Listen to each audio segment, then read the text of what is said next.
Hello and welcome everyone to the platform of success capsule.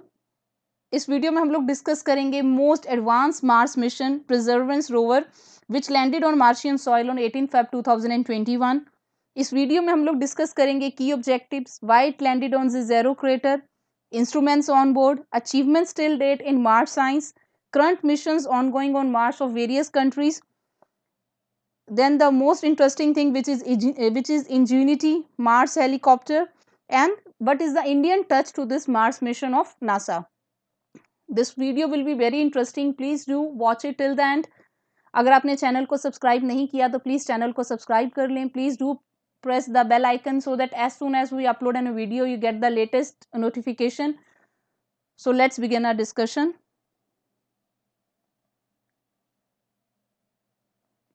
तो सबसे पहले एक ब्रॉडर आउटलुक लेते हैं इस मिशन का. Mission name is Mars 2020. Rover का नेम है Perseverance. So its main job is to seek science of ancient life and collect samples of rock and regolith. It was launch on July 30, 2020 और ये land हुआ Feb 18, 2021 को. और इसकी landing site जो है वो है ज़ेरो क्रेटर, जिसको हम आगे वीडियो में डिस्कस करेंगे कि इसी साइट पे क्यों लैंड हुआ. तो इसमें मेन जो डेमोन्स्ट्रेशन है वो है मार्स हेलीकॉप्टर की, which is Ingenuity. It is a technology demonstration hitching a ride on the Perseverance rover. तो सबसे पहले हम एक थोड़ा सा इस चीज का व्यू लेते हैं कि कैसे जो है ये एंटर किया मार्स के एटमॉस्फेयर में. So before entering the Mars atmosphere the spacecraft shades it's cruise state. So before entering the Mars atmosphere, the spacecraft sheds its cruise stage. Then it enters the Martian atmosphere, drastically slowing it down while heating it up. So this is the peak heating point. Then finally, after parachute deployment, 20 seconds after the deployment of parachute, the heat shield, it separated and dropped away. So at this stage, the rover is exposed to the atmosphere of Mars. And finally it detached and landed with the help of sky crane on the Martian soil. तो हम इसी चीज को जो है एक visual effect में देखेंगे कि कैसा जो है इसका जो है एंट्री हुआ.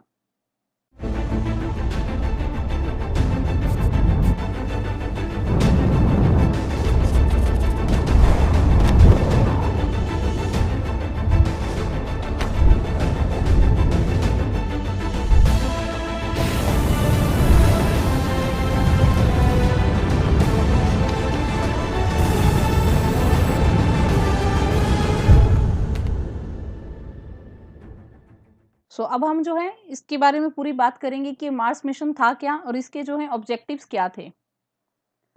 So first of all, when it landed on 18th of Feb on the Mars soil, it send a message, hello world, my first look at my forever home. So the pursed, from now onwards I will call Perseverance as Percy, which is a nickname given by NASA. Percy. So it is designed to better understand the geology of Mars and seek signs of ancient life. इसका main purpose जो है वो यही है, इसकी geology को understand करना और इसमें ये फाइंड आउट करना कि क्या इसमें लाइफ थी पहले. This mission will collect and store a set of rock and soil samples that could be returned to Earth in the future. It will also test new technology to benefit future robotic and human exploration of Mars. So Perseverance is not just another rover mission. It is the most advanced, most expensive and most sophisticated mobile lab on sent to Mars ever. So ये basically जो exploration to Mars है उसके जो दो main questions है उनको ये answer करेगा. सबसे पहले कि ह्यूमन मिशन पॉसिबल हो पाएगा मार्स पे या नहीं, जिसके लिए ये बताएगा कि मार्स पे पहले लाइफ थी या अभी भी माइक्रोस्कोपिक लाइफ वहां प्रेजेंट है या नहीं है. तब हम की ऑब्जेक्टिव्स की बात करते हैं. To explore a geologically diverse landing site, assess ancient habitability, seek signs of ancient life, particularly in special rocks known to preserve signs of life over time, gather rock and soil samples that could be returned to Earth by future NASA mission, and demonstrate technology for future robotic and human exploration. So, zero crater जो है इसकी landing site है. सो ये जो यहाँ पे पहले जो ये है ये डिफरेंट मिशंस जो थे नासा की उनकी साइट्स थी, लेकिन इस बार जो ये रोवर है ये यहाँ पे लैंड किया है ज़ेरो क्रेटर पे. तब हम डिस्कस करेंगे why This particular place has been chosen on Mars. So Zero जो वर्ड है स्लैविश लैंग्वेज में, इसका जो रियल मीनिंग है वही है लेक. तो it stands for lake. So it is an ancient lake bed formed billions of years ago. This crater was filled with water, forming a deep lake, but it later dried up and surface water disappeared as the climate of Mars changed. तो पहले क्या था, यहाँ पे जो था एक lake थी जो completely filled with water थी, लेकिन धीरे धीरे जो है ये disappear हो गई. ये जो रोवर है Percy rover, it will be use to collect the rocks from this crater and future mission will return samples from Mars. तो इसी जगह के जो है वो सैंपल्स ये गैदर करेगा. इस जगह के सैंपल्स कलेक्ट करने के पीछे यही रीजन है, क्योंकि जो कॉमन फिनोमिना अर्थ पे ऑब्जर्व होता है उसमें यह है कि where evidence of life is often preserved in mud and sand deposited at the bottom of the lake. तो मोस्टली जितनी भी जो लेक्स होती हैं उनके बॉटम पे जो है आपको कोई ना कोई एविडेंस ऑफ लाइफ मिल जाता है. तो इसीलिए जो है यहाँ पे पर्टिकुलरली जो है वो इन रॉक्स का सैंपल लिया जाएगा. So Percy is scheduled to carry test and investigate the rock and sediment of Zizero's ancient lake bed and Zizero's river delta to analyze geology of the region and determine the past climate. The other primary objective of preservance is to find signs of ancient microbial life in Earth's closest neighbor on Mars, which is Mars. So इसमें जो next main important part है वो है Mars sample return. So one of the primary objectives of Percy mission is to act as first leg in a Mars sample return campaign that is planned jointly by NASA and European Space Agency. इन दोनों ने plan किया है और ये जो है एक interplay relay race है जिसमें जो है सारा काम जो है पर्सी मिशन ही नहीं करेगा, जो डिफरेंट एलिमेंट्स है वो एक साथ वर्क करेंगे for bringing the sample back to Earth. So Percy will collect scientifically compelling rock samples and place these samples in designated locations on the surface. उसके बाद एक्शन में आएगा मार्स फेच रोवर जो कि यूरोपियन स्पेस एजेंसी ने दिया है, which will then transfer these samples into Mars ascent vehicle. तो जो पर्सी है वो क्या करेगा कि छोटे छोटे जो ट्यूब्स होती हैं उनमें जो है सैंपल्स को जो है वो अलग अलग जगह पे कलेक्ट करके रख देगा. उसके बाद जो मार्स फेच रोवर है वह उन पर्टिकुलर प्लेसेस से जो है उन सैंपल्स को कलेक्ट करेगा और उसको शिफ्ट करेगा मार्स असेंट व्हीकल में. The Mars ascent vehicle will meet an orbiter after which the orbiter will carry the samples back to Earth. तो ये जो है इस तरह से जो है प्रोसीजर फॉलो किया जाएगा. अब हम उसके जो मेन उसमें 7 इंस्ट्रूमेंट्स जो हैं ऑन बोर्ड उनको जो है देखेंगे कि वो इंस्ट्रूमेंट्स क्या हैं, उनकी क्या इंपॉर्टेंस है. तो फर्स्ट ऑफ ऑल उसमें एक सुपर कैम है. It is an instrument that can provide imaging, chemical composition analysis and mineralogy at a distance. उसके बाद नेक्स्ट जो फीचर है वो है master cam Z. It is an advance camera system with panoramic and stereoscopic imaging capability with the ability to zoom. The instrument will determine mineralogy of Martian surface and assist with rover operations. So next is Sherlock, which is scanning habitable environments with Raman and luminescence for organics and chemicals. तो ये एक spectrometer है जो which will provide fine scale imaging and uses an ultraviolet laser to map mineralogy and organic compounds. तो ये first UV Raman spectrometer है जिसको Mars के सरफेस पे भेजा गया है, which will fly to the surface of Mars and will provide complementary measurements with other instruments in the payload. The Sherlock includes a high resolution color camera for microscoping images of Mars surface. तो यहाँ पे जो है ये placed है. इसका next जो instrument है वो है pixel, which is planetary instrument for X-ray lithochemistry. It is an X-ray fluorescein spectrometer and high resolution imager to map the fine scale elemental composition of Martian surface materials. It will provide capabilities that permit more detailed detection and analysis of chemical elements than ever before. So it is located here. So next is RIMFAX, which is radar imager for Mars subsurface experiment. It is a ground penetrating radar that will provide centimeter scale resolution of the geological structure of the subsurface. ये जो instrument है it will also look for subsurface water on Mars, which if found will greatly help the case for a human mission or cause of a human settlement of Mars. तो ये जो है water की availability को जो है वो भी बताएगा. नेक्स्ट है MEDA, which is Mars Environmental Dynamics Analyzer. It is a set of sensors that will provide measurements of temperature, wind speed and direction, pressure, relative humidity and dust size and shape, which is placed here. So in the last again comes a very important instrument, which is MOXIE, Mars Oxygen In Situ Resource Utilization Experiment. It is a technology demonstration that will produce oxygen from Martian atmospheric carbon dioxide. If successful, it could be used by future astronauts on Mars to burn rocket fuel for returning to Earth. So MOXIE will use 300 watts of power to produce about 10 grams of oxygen using atmospheric carbon dioxide. और अगर हम बात करें MOXIE और RIMFAX की, तो ये दोनों जो हैं हाईली इंपॉर्टेंट है फ्यूचर ह्यूमन मिशंस के लिए, क्योंकि प्राइमरी जो फोकस है मार्स का सब सारी कंट्रीज का वो यही है, क्योंकि मार्स ही जो है एक जो है हैबिटेबल जो है वो प्लैनेट है जिस पे लाइफ पॉसिबल है आफ्टर अर्थ। तो सबका फोकस यही है। तो उसके लिए दो चीजें बहुत इंपॉर्टेंट है, एक है वाटर जो कि रिमफैक्स देगा और दूसरा है ऑक्सीजन जिसके लिए मॉक्सी इंस्ट्रूमेंट जो है वो हेल्प करेगा। लेकिन अगर हम अभी ह्यूमन मार्स मिशन की बात करें तो प्राइमरली जो है ये बहुत ज़्यादा प्राइस टैग है इसका, क्योंकि बहुत ज़्यादा कॉस्टली है। क्योंकि अगर हम मून की बात करें तो मून जो है सिर्फ 3 डेज अवे है फ्रॉम अर्थ, लेकिन अगर हम मार्स को कंपेयर करें तो मार्स जो है 7 मंथ्स अवे है from earth. So carrying humans in engineering terms translates to maintaining a temperature control pressure module. So उसी के साथ साथ ही it includes water and oxygen for approximately 18 months of trip. और unlike robotic spacecraft missions, in human missions there is need to be returned to earth back, so which needs to carry an enormous amount of fuel from earth. तो ये जो चीजें हैं नहीं possible, क्योंकि ये बहुत ज्यादा एक्सपेंसिव हो जाएंगी। आप खुद ही सोचिए अगर 18 मंथ की ट्रिप के लिए वाटर ऑक्सीजन और फ्यूल लेके जाना हो तो इसकी अपनी ही कॉस्ट कितनी है।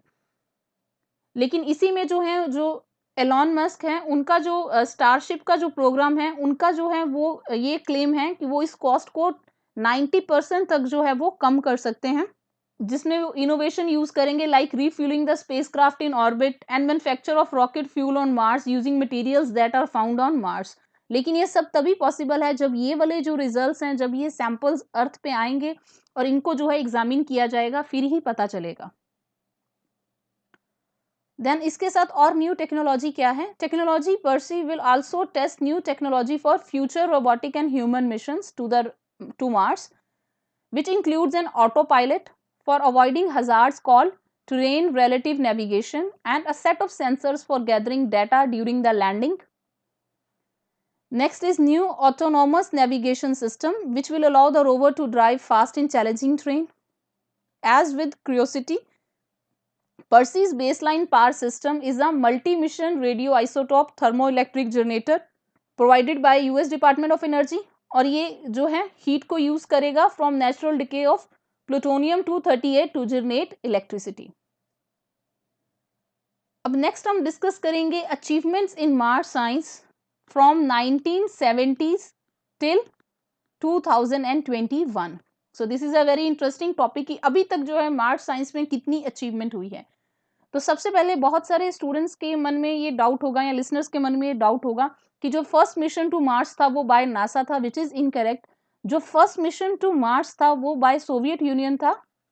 The project was name Marsnik and it was launch in 1960, but unfortunately it failed to reach its goal. So in 1971 Mars orbiter 2 जो है it was launch by Soviet union.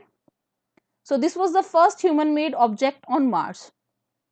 Though the lander crashed on the Martian surface, but still this is the first human-made object on Mars. So उसके बाद Viking missions of NASA in 1975 carried out first chemical analysis of Martian soil as well as for biology experiments to detect biological activity.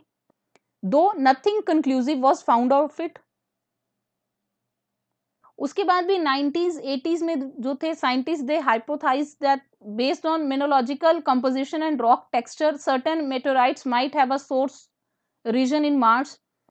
Then 84 a study showed that isotopic composition of rare gases matched the isotopic ratios of Martian atmosphere, which was measured by Viking.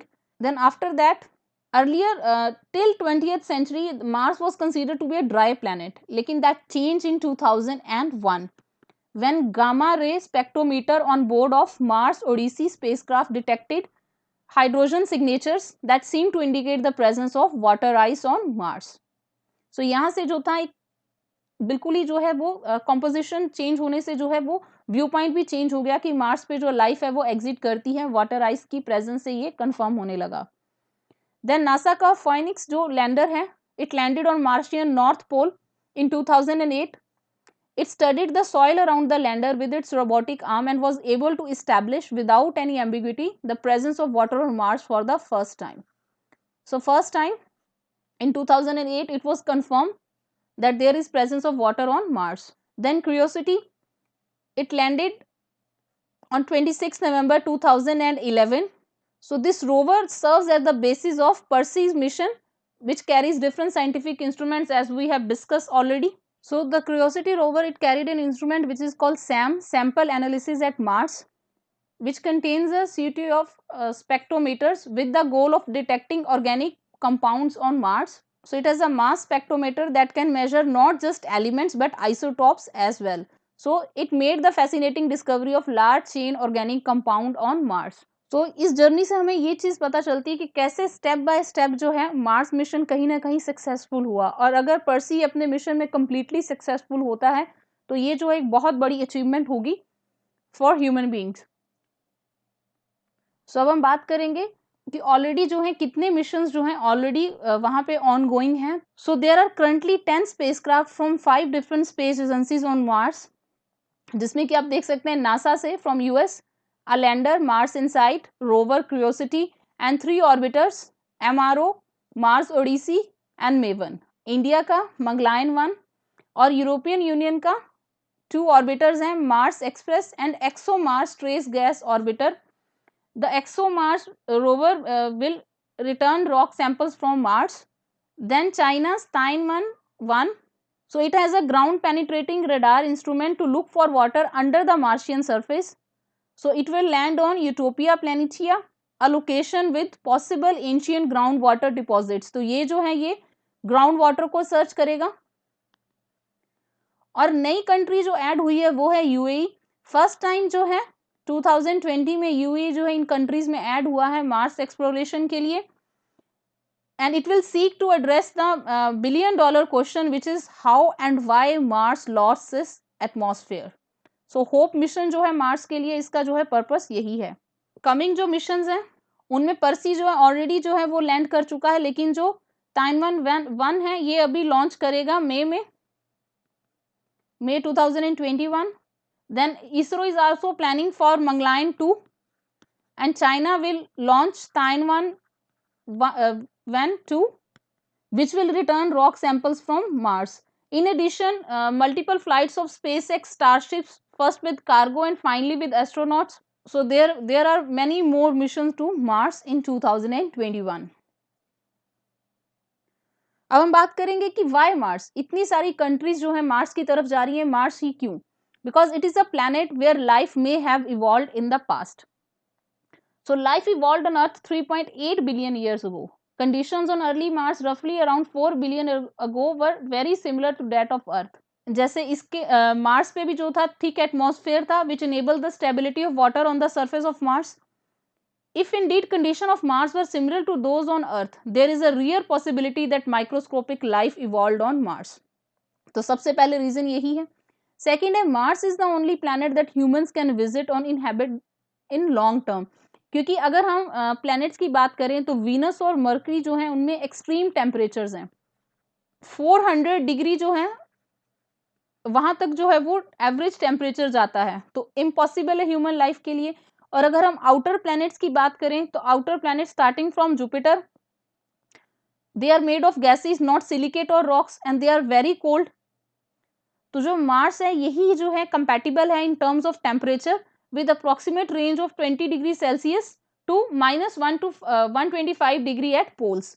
तो इसीलिए Mars जो है इतना ज्यादा जो है वो dear है सारी कंट्रीज को. सो अब हम पर्सी मिशन की सबसे इंटरेस्टिंग बात जो टॉपिक है उसको डिस्कस करेंगे, which is ingenuity helicopter. as you can see in this image. So ये इसलिए बहुत इंपॉर्टेंट है क्योंकि राइट ब्रदर्स ने 1903 में जो था अर्थ पे पहली बार जो है पार्ट कंट्रोल जो फ्लाइट थी उसको जो है वो लॉन्च किया था, और 1903 में अर्थ पे लॉन्च हुआ था, और 2021 में फर्स्ट टाइम जो है वो किसी भी फॉरेन प्लैनेट पे जो है कोई फ्लाइट जो है वो लेगा, पार्ट फ्लाइट जो है वो ली जाएगी by Ingenuity. So Ingenuity, it might be called a helicopter, but in appearance it's closer to a mini drone. It weighs just 1.8 kilograms, और इसके जो blades हैं ये much larger हैं and spin about 5 times faster than would be required to generate the same amount of lift back on Earth. So इसके जो blades हैं they will spin at 2400 RPM, then would be required to generate the same amount of lift back on Earth. Because it does not get assistance from Mars, where gravity is only a third that on Earth. So Ingenuity has 4 feet, a box-like body, 4 carbon fiber blades. So blades are made of carbon fiber arranged in 2 rotators spinning in opposite directions. It comes with 2 cameras, computers and navigation sensors. It is also equipped with solar cells to recharge its batteries, much of the energy being used for staying warm in cold Martian nights, जहाँ पे temperature जो है -90 degree Celsius तक जो है वो fall कर जाता है. So Ingenuity will fly at altitudes of 3 to 5 meters and travel as far as 50 meters from its starting area and back. Each flight will last to a minute and half. सिर्फ इतनी देर की जो है इसकी flight होगी, लेकिन फिर भी ये जो है बहुत बड़ी अचीवमेंट है क्योंकि राइट ब्रदर्स की जो फ्लाइट थी फर्स्ट फ्लाइट वो 12 सेकेंड्स की थी. So in comparison to that, a minute and a half is much longer. Its onboard computers will work with sensors and cameras to keep it on path programmed by its engineers. But the outcome of these flights will be learned only after it took place. क्योंकि इसका जो real जो performance है वो Mars की soil पे ही पता चलेगा कि ये कैसे परफॉर्म करता है. लेकिन अगर ये सक्सेसफुल हो जाता है तो ये जो एक बहुत बड़ी अचीवमेंट होगी फ्यूचर मॉडल्स में, because it will allow the helicopters to scope out train for land-based robots or humans. They could even help carry light payloads from one side to another, such as rock and soil samples. So आप इस image में अगर ध्यान से देखें तो ये first test है of a part flight on another planet. So test flight during a 30 Martian day experimental window. Take off, fly and land with minimal commands from Earth sent in advance. तो यहाँ पे जो है antennas हैं, then ये solar panel है, blades as we have already discuss, sensor cameras are placed here, avionics and body, batteries and 4 legs. So मैंने already बताया हुआ इसका ऑल्टीट्यूड जो है 3 to 5 मीटर्स होगा, रेंज जो है वो 300 मीटर, और मार्स इन्वायरमेंट मैंने आपको पहले बताया था कि इसमें जो है बहुत ज़्यादा थिन है, और हेलीकॉप्टर का वेट जो है 1.8 kg है. सो अब हम लोग एक छोटी सी क्विक लुक लेंगे कि जब ये वहाँ पे फ्लाई करेगा तो कैसा दिखेगा. So let's enjoy it.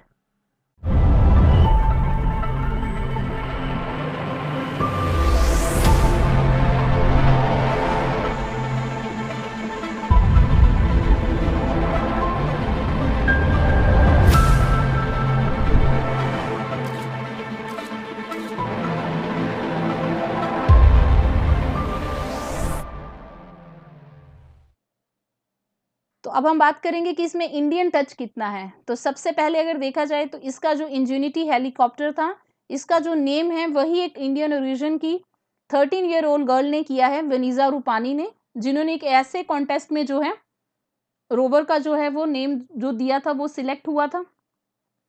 सो एक इम्पॉर्टेंट नेम जो सामने आ रहा है वो है डॉक्टर स्वाति मोहन का. So she is an Indian American scientist which led the guidance, navigation and control operations of the Mars 2020 mission.